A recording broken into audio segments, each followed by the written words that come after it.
picture this. It's 3 p.m. You're sitting in that dreaded meeting. Your eyes are getting heavy, but one more coffee is going to make you feel jittery. And 100% guaranteed there's going to be a crash later on. Enter Mud Water, which is a coffee alternative. In fact, it's kind of like coffee's chill cousin. It's packed with chai, cacao, lion's mane, chaga, reishi, cordyceps, turmeric, and cinnamon. All the good stuff to give you energy without the shakes. You get sustained energy and focus minus the crash. No sugar, no sweeteners, just pure earthy goodness. I feel like I'm throwing every positive buzzword I can possibly think of.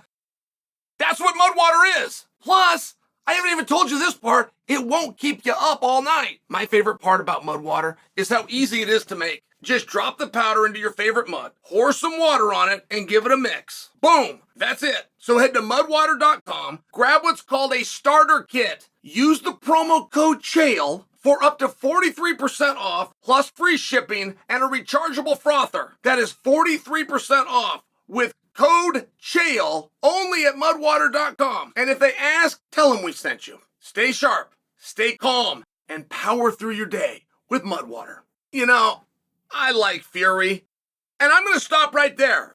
And you're probably thinking, which Fury? No. Yes is the answer. I like Fury.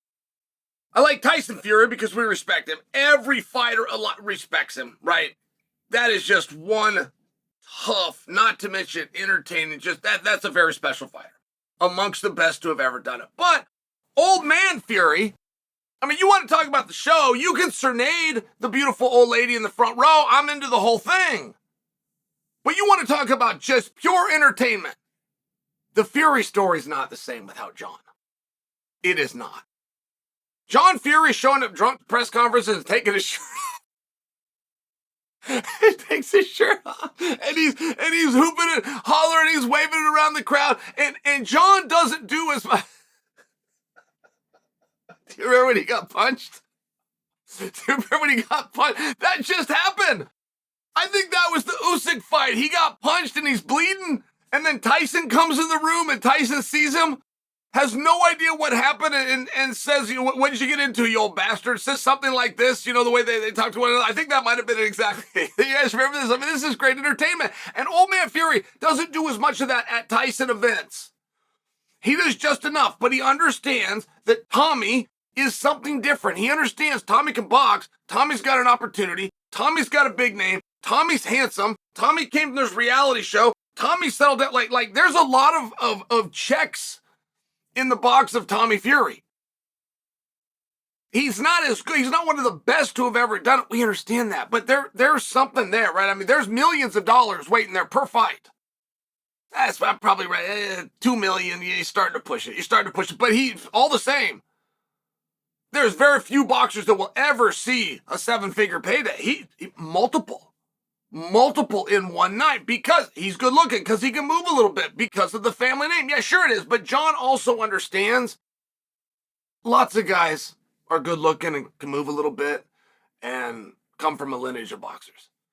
And that's the part that I appreciate with old man Fury. I appreciate that he knows where the shortcomings are. And in the gym, it might be you got to step on that jab, you got to fake first, you got to roll, you got to dip to the right. It might be something like that. But when it comes to the press conferences, old man understands what Tommy's missing. And he steps in and helps him out. Now, I like Tommy. Tommy's a lot better than you guys might know he is. Jake Paul has proven to be leaps better than you knew he was. But you see, these don't go hand in hand. You can't give Tommy Fury a hard time while understanding how good Jake is. And simultaneously, Jake is a 2.5 to 1 favorite to beat Mike Tyson. You just can't do it. Tyson Fury is named after Mike Tyson. So if your little brother, you don't get to have people say that you're no good, but the guy that you beat is good enough to deal with Iron Mike. Now, I'm only bringing this to your attention, but I want to defend him. I want to defend him to a degree. He does not know the business side of this. He will never make $1, but most of them will. Francis will never make $1. When the whole story's done, Francis will have cost somebody millions of dollars. He will not, he's not making, there's a big difference, right? Do you understand that? Because fighters don't. Like Tommy and Francis together, they don't even know the words coming out of my mouth. Like, but I got a check and it's got millions of dollars. You didn't make it, you were given it. There's a huge difference. Let's just move on. All right. So this is Tommy talking. Okay, now he's talking about Jake Paul. Now, that's a hard one to let go. Like I would encourage Tommy, I would encourage him to make sure people know that that happened. Because most don't. I have seen every Jake Paul match. I wanted to see the Tommy match, but part 2, after he ruined the card at Madison Square Garden, he lost my support. I didn't see it. But I know most of you didn't see it either. And it's very relevant. Because a fighter will live so close to he thinks everybody knows. They don't know. I follow the sport. I follow it very closely. I forget all the time. All the time. I forget that those guys even boxed. The story of their fight that blew up and never happened is much more relevant and prevalent in my mind than the one that actually came to an adjudication. So I'm just sharing with you, like, I would encourage Tommy to remind people that he fought Jake Paul. Here is what Tommy says. Okay. You guys ever get the giggles? You get the giggles, it's like hard to get straight. This gave me the giggles earlier, so I'm going to try to get through it. Jake Paul is in the PFL, isn't he?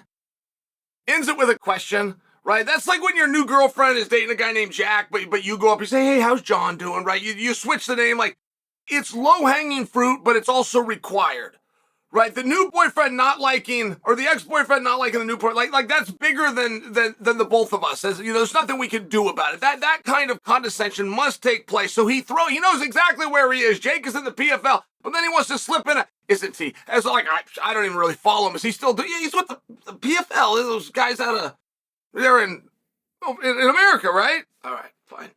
So then he says, this is the part that gave me the giggles. I'm going to smash him in the face when I get good at MMA.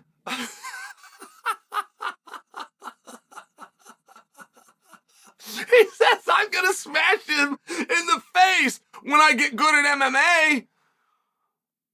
Now, I've never heard a threat like that. In my life, I've never heard a threat like that. I'm going to smash him right now. I could walk over to MMA and smash him. I ain't beaten him in boxing. I will beat him again. I got wrestling. His wrestling sucks. It'll never get to me. Wrestling doesn't work. Blah, blah, blah, blah, blah. Like, there's a million ways that you could go with it. But you can't go with the threat of a skill and then admit that you don't have the skill, but you are looking for it. Right? And he's going to smash him in MMA. Once he gets good at MMA, all right, that is just so funny. Oh, we said this on his YouTube channel. All right. Let's see. I beat him in boxing, and I'll beat him in the cage. Big useless prick. That's funny. Those are 3 good words, a big useless prick. He says, I reckon year and a half, maybe 2 years of training, and I'll beat him in a fight, no problem. Right there in the cage, he says, talking about MMA. He needs a year and a half and maybe 2 years, he reckon. You know, exactly where is he going to get those? Has that journey began? Because Jake Paul told us something very similar one time. Told us something very similar about his boxing career, but then that clock went ahead and started, and he went into line of fights, and he got in there, and maybe he was learning on the job, but I like a guy like that. I like a guy that'll jump out of an airplane and build a parachute on his way down. But that doesn't seem to me like what this is. Do we have boxing trainers? Do we have MMA trainers? Are we working with something on that? Has that gotten going? Are you in a place in England? Are you in an environment like that? Are you seeking an environment like that? Are you headed out? Right? It's one of these situations where this is one of the most useless threats I could possibly imagine. And MMA guys make the same mistake. It's nice to see a boxer make one. It's generally from my own community of idiots. And I always look around, and I know that I'm surrounded by dum-dums. I've just always thought that the boxers were bigger dum-dums. That's what I've always thought. But then I'm kind of forced to realize stupidity does largely lie right in the laps of MMA. Because we will always have an MMA guy that thinks you can go make more money in boxing, even though they can't, they won't, and nobody ever has. And they love to retell you a story of Conor McGregor. That did not happen. Not the way you say it happened. That it did not happen for any reason other than two-time simultaneous champion against reigning undefeated, going for 5-0 record, with the greatest carnival barker in the business in your corner. Any one of those ingredients are missing. That didn't happen. So it's very nice, right? You've got a guy in Tommy Fury whose largest paycheck was against Jake Paul. Now, it didn't do very good numbers, which is why they're not pursuing a rematch. But I would argue for you, it didn't do very good numbers because we, the audience, didn't know if we were going to deliver on it. You'd already made the promise once before and failed. So you kind of owed us one. All right, great. You gave it to us. You gave it to us. You got the match. But now that we know you actually are capable of following through on what you said, do it again and we'll get behind it. But they didn't do it. They didn't do it because the numbers sucked. Now, I'm only sharing that with you because Tommy Fury doesn't want to fight Jake Paul, and he damn sure doesn't want to train MMA for 1.5 to 2 years. Nobody does. You just want the paycheck. So why don't you go get the paycheck in boxing where you could have gotten it? You could have fought. You need the old man and you need to build up, but you don't need to go and sell your soul and come over to MMA and train for 1.5 to 2 years. You don't have to do any of those things.